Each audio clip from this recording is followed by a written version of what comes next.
ஓம் சக்தி. ஓம் ஆதி பராசக்தி. என் அன்பு குழந்தையே, உனக்கு ஒரு விஷயத்தை சொல்கிறேன் கேள். நான் உன்னுடன் எங்கும் எப்போதும் இருக்கின்றேன். நீ சிறிதும் கவலையில்லாமல் இரு.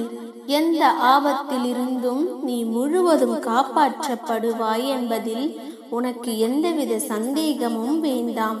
ஒவ்வொரு வினாடியும் நான் உன்னுடன் இருக்கின்றேன். நீ தனியாக நடப்பதாக நினைக்கிறாயா? உன் பாதை என்னால் வடிவமைக்கப்பட்டது. நான் உன் வாழ்க்கையை உருவாக்கியவன். நான் உன்னுடன் நடைபயிற்சி செய்கின்றேன். நீ சிந்தும் கண்ணீர் மற்றும் வலிகளை நான் உணர்வேன். நானே மருந்தாகவும் மற்றும் உன் படைப்பாளியாகவும் இருக்கின்றேன். எனது கண்களை நன்றாக உற்றுப்பார். உன் வலிகளை மௌனமாக குணப்படுத்தி உனக்கான நல்ல நேரத்தை உருவாக்கி கொண்டிருக்கின்றேன். நான் உன்னை பாதுகாப்பேன். உன் மீது அன்பாக இருக்கின்றேன்.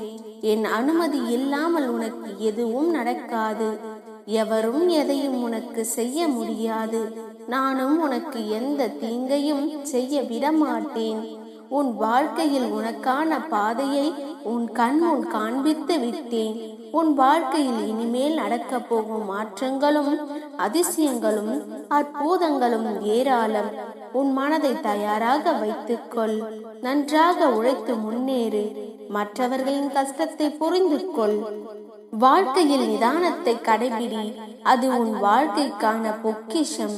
நீ வேறு எதையும் யோசித்து குழம்பிக் கொள்ளாதே. நான் இருக்கிறேன். உன் இதயத்திலிருந்து உனக்கான அனைத்து வினாவிற்கும் விடையளிப்பேன். இன்று அதை உணர்ந்தாய். காற்றில் ஈரத்தன்மை இருந்தால் அடிக்கின்ற காற்று நமக்கு சுகமான தென்றலாக தெரியும்.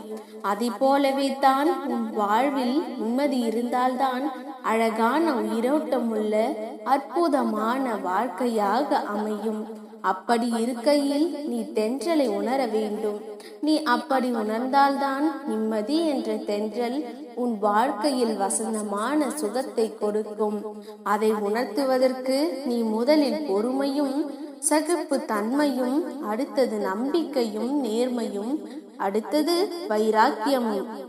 வைராக்கியத்தை ஏற்படுத்துவது மேலே சொன்ன நான்கும். அதுதான் உன் இலக்கை நோக்கி உன்னை அழைத்து செல்லும். இவைகளை நீ கடைபிடித்து வாழ்ந்தால் உன் வாழ்க்கை செம்மையாகவும், அந்த பாதையில் உன் அம்மா நான் இருக்கின்றேன். உனக்கு துணையாக என்றும் இருப்பேன். நல்லதே நடக்கும். ஓம் சக்தி. ஓம் ஆதி பராசக்தி.